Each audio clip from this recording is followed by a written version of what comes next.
Okay, ito po mga kaistorya ang latest na balita ngayon. Abay, minamalas ho mga kaistorya ang Duterte camp at yung kanila pong mga kaalyado. Ito na naman ang pinakabago, kumbaga mga kaistorya, dagok. Ano, si Kibuloy po mga kaistorya ay may masamang nangyari. Kumbaga, minalas. Ano ho?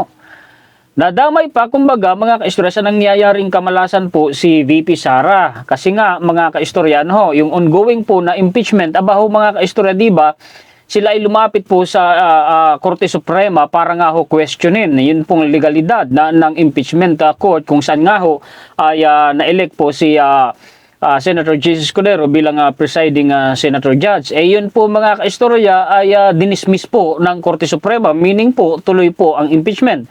Ngayon may panibago na naman pong pangyayari mga kaistorya. Ano ho? Yan ang mga balita na ihahatid ko sa inyo ngayon. Paki-share po at paki-like para po malaman ng atin pong mga kababayan. Unahin muna po natin ang tungkol po kay Kibuloy. Pagkatapos ay punta po tayo sa mga nangyayari po kay Vice President Sara Duterte. Ang sabi po mga kaistorya, ito po ay balita ng GMA News. Ang sabi po, US formally requests Apollo Kibuloy's extradition from Philippines envoy confirms. So yun pong envoy po natin mga kaistorya sa Amerika ay kinumpirma niya na formal na daw pong humingi ng extradition ang Amerika para po mga kaistorya makuha ng Amerika ang kustodiya kaya Apollo Kibuloy. Kasi nga ho ay may kaso po ito si Apollo Kibuloy sa Amerika. Isa po siya sa most wanted po ng FBI. Basahin po natin yung online na news article sa Facebook po ng GMA News. Ang sabi ho, 36 minutes nga, ago lang nga po ito eh. Breaking, the US formally requested the extradition of detained KOJC founder Pastor Apollo Kibuloy from the Philippines so he can face sex trafficking and racketeering. Yan po yung dalawang kasong kinakaharap niya sa Amerika. Ano po? Charges in the United States, Philippine ambassador to the US based in Washington, D.C., Jose Manuel Babe Romualdez tells GMA News. The formal request has been transmitted to the Department of Justice, Romualdez said. Kaya lang mga kaistorya, na-transfer na daw po ang extradition request sa DOJ pero hindi pa sa ngayon nakakarating sa DOJ mga kaistorya. Kung hindi po ako nagkakamali, yung extradition request po ng Amerika. Gaya nga po sa sabi ng balita ng Daily Tribune News Update, DOJ, no extradition request for Kibuloy received. Ito po yung kanilang caption sa balita rin po nila sa Facebook. News update. The Department of Justice said it has not officially received any document indicating that the United States has formally requested the extradition of Pastor Apollo Kibuloy. DOJ spokesperson Miko Clavano Polo Martinez said that under the Philippine-US extradition treaty, any formal request would first be transmitted through the Department of Foreign Affairs. So, yun ang dahilan kaya hindi pa nakakarating po mga kaistorya sa DOJ yung extradition request ng Amerika. Kasi nga, syempre, hindi naman within a day ay marireceive po yan ng DOJ. Ang sabi, dadaan pa nga raw po yan mga kaistorya sa Department of Foreign Affairs. Ngayon, punta mo naman po tayo dito sa mga balita kay Vice President Sara Duterte. Di ho ba't nagsalita si Department of National Defense Secretary Gibo Teodoro na mag-resign daw po lahat ng mga pro-China officials? May mga umangil agad eh. Ang reaksyon naman po ni Vice President Sara Duterte base po sa balita ng GMA News, ito po basahin ko sa inyo ha. VP Sara Duterte hinamon si Defense Secretary Gibo Teodoro na pangalanan ang mga opisyal ng gobyerno na pro-China o kumakampi sa China. Ngayon, i-play ko muna po sa inyo mga kaistorya. Iyon pong video clip ng interview po kay Vice President Sara Duterte. Ito po yan. VP, may statement sa Secretary Gibo na mag-resign na lang daw yung mga nagtatanggol sa China with regards to West Philippine Sea. Ano yung reaction mo? Yung mga government officials na nagtatanggol daw sa China on West Philippine Sea, mag-resign na lang daw, sabi ni Gibo Teodoro.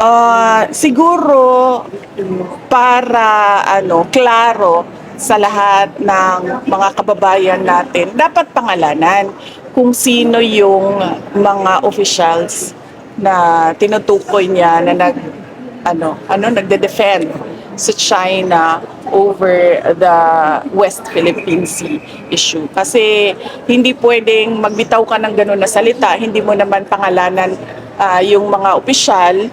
At syempre, suspect, kahit ang presidente natin kasali sa suspect doon kasi walang pangalan, walang listahan ng pangalan. Suspect din daw po yung presidente ng Pilipinas sa mga pro-China na dapat mag-resign. Sabi po ni VP Sara. Ganun ba yun? Ngayon, alam nyo ba mga kaistorya ang nangyari? Ito po yan ha. Ang nangyari ho mga kaistorya, sa balita po ng GMA News, yung binasa ko po sa inyo kanina, aba ho mga kaistorya, ang comment section ay ito. Alam nyo bang, sa bagay, publiko naman ang nakakaalam kung sino yung mga pro-China official, ano ho. O dun sa hinamon ni VP Sara, si Secretary Gibo na pangalanan yung mga pro-China, sabi sa balita ng GMA. Ito po sa comment section, kumuha po tayo ng ilan ha. O pasensya na po doon po sa mga kababayan natin na maipapakita natin ang comment ninyo. Anyway, ay nakapublic po kasi ang comment ninyo at kahit sino po ay makikita po yan. Kasi nag-comment po kayo sa isang post ng mainstream na nakapublic. Ano ho? Ito, gaya po nito, unahin ko na ha. Umilag kasi kayo ng utol mong si Pulong para di kayo tinatamaan. Wala namang pinangalanan pero nag-aalimpuyo kayo. Tuloy pa, isa pa. Baka ikaw, Sara. Ito pa. Nakikita nyo naman dyan po sa monitor, sa screen. Si Las Cañas pa lang taob ka na, Sara. Sir Gibo, wag mo nang patulan. Hindi ko nababasahin yan kasi ayaw ko mga kaistorya nung may paghamumura sa aking YouTube channel. Ito pa. Ikaw, VP Sara. So, ang tinutukoy nila na pro-China, si VP Sara umano. Guilty ka agad. Isa pa. Umaray agad Pero pag hingan mo yan ng comment about sa pambubuli ng China sa mga mangingisda, no comment bigla. Yan. Totoo ba yun? Comment po kayo dyan. Kumain siguro ng sili kaya na ang hangan. Ito pa. Pumiyok. Guilty. Sunod. Ang tatapang talaga. Call the bluff. Imposibleng walang basihan yung statement na yun Abogado at nasa tamang ahensya yan. Si VP Sara yung tinutukoy niya Baka mapasubo kayong mga ahente ng China. Umpisahan nyo na, Secretary Gibo, at hinahamon na kayo. Kung sino pumutak, sabi nung isa pa.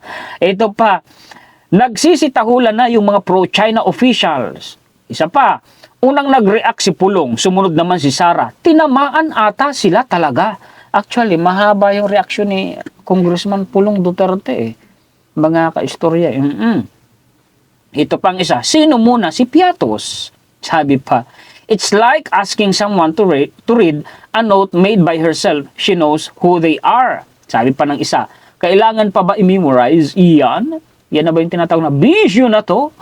Parang istasyon ng radyo yan. May tinamaan. Yung pinakahuli rito, ang sabi, ilista natin number 1, 2, at 3, si Pulong. Bakit ganoon? Okay. Ngayon, mga kaistorya, dagdag pa pong balita. Tungkol pa rin po kay VP Sara. Ang sabi ho rito mga kaistorya. Ito naman ay banat ni VP Sara Duterte tungkol po kay PBBM. Lahat ng hindi sumunod sa palasyo kay President Marcos ay hinahabol. Totoo po ba yun? Paki-comment po dyan. Tinitira, hinaharas, tinithreaten. O ito, yung caption ng News 5. Sa balita nila na yan sa Facebook. Ginigipit ng administrasyon. Pinuna ni Vice President Sara Duterte ang umanitila panggigipit ng administrasyon sa kanilang mga kaalyado sa politika. It shows kung ano yung pinagkakaabalahan ng administrasyon ngayon. Ang pinagkakaabalahan nila ay yung politika. Dahil nakikita natin na may pattern na hindi lang si dating Pangulong Rodrigo Duterte, hindi lang ako, kundi lahat ng hindi sumunod sa palasyo kay President Marcos ay hinahabol, tinitira, saad ng BC. Sinabi niya ito sa isang panayam kasabay ng pagdalo niya sa isang Thanksgiving Mass sa Davao City ngayong Huwebes, Agosto 6. Agosto 6 ba ngayon? Agosto 6 ngayon. Actually, pasensyahan na ako mga kaistorya. Kung actually 5 days na wala akong vlog. Why? Ay binanata na naman ako ng napakapangit na serbisyo ng internet provider ko mga kaistorya, si Converge. Nakatatlong tawag na kami, isang beses lang nagpapunta ng technician, tiningnan lang naman, hindi naman inayos. 6 days na po kami walang internet, o 6 days or 5 days. So hindi ako makapag-vlog. Alam nyo naman, pag nag-vlog, kailangan ng internet connection. Ay ano ba yan? Tapos buo naman ang ibinabayad ko sa kanila. Sana naman ayusin nila ang kanilang serbisyo. Anyway, nag-apply na po ako sa Globe. Ito kasing si Converge yan ay nakikisakay lamang po kay Globe. Isa lang ang pinagkukunan niya ng net. Hindi nakakapagtaka na mas mataas po mga kaistorya yung internet package data ng Globe kaysa kay Converge at mas mura. Isipin mo niya, binabayaran ko kay Converge ay 1,500 pesos monthly pero 50 gigabyte lang o megabyte lamang po yun mga kaistorya. Samantalang po kay Globe pala, yung 1,500 exact, tumigsa kay 1,499, so 1,500 pesos na rin. Ay, kung yun na, kung hindi ako nagkamali, 200 megabyte. Eh, ang kinuha ko ng package para mapagsabay ko na rin vlog ang Facebook at saka YouTube. At the same time, gamit ang isa kong vlogging software, mga kaistorya, ay yung package po na 500 megabytes, 2,000 pesos lang. Ganon din kay PLDT, pero nag-research ako, ay parehong may sablay, pero mas maganda naman kung ikukumpara umano yung serbisyo po ni Globe Fiber. So yun na lang. Ay nako, pasensyahan ninyo, naapektuhan ako actually sa serbisyong yan ni Converge. Malaki ang nawala sa akin. Napakalaki nang nawala sa akin. Sa loob ng 6 na araw nawala yung serbisyo nila ng internet sa akin. Yan lamang po mga kaistorya ang mga balita, impormasyon, komentaryo, kritisismo, opinion, reaksyon na maibabahagi ko sa inyo ngayon. Pakishare po at pakilike para malaman ng ating mga kababayan. Salamat sa inyong mga sulit kaistorya sa buong mundo. Mabuhay po kayo. Shoutout po sa inyong lahat. Maraming salamat higit kanino man sa atin pong Panginoon. Muli, ako po si Juan, historiador, ang tagakwento ng totoong istorya ng kasaysayan na nagmamalasakit sa kapwa ko Pilipino at nagmamahal sa bayan ito ang bansa nga Pilipinas. Salamat po.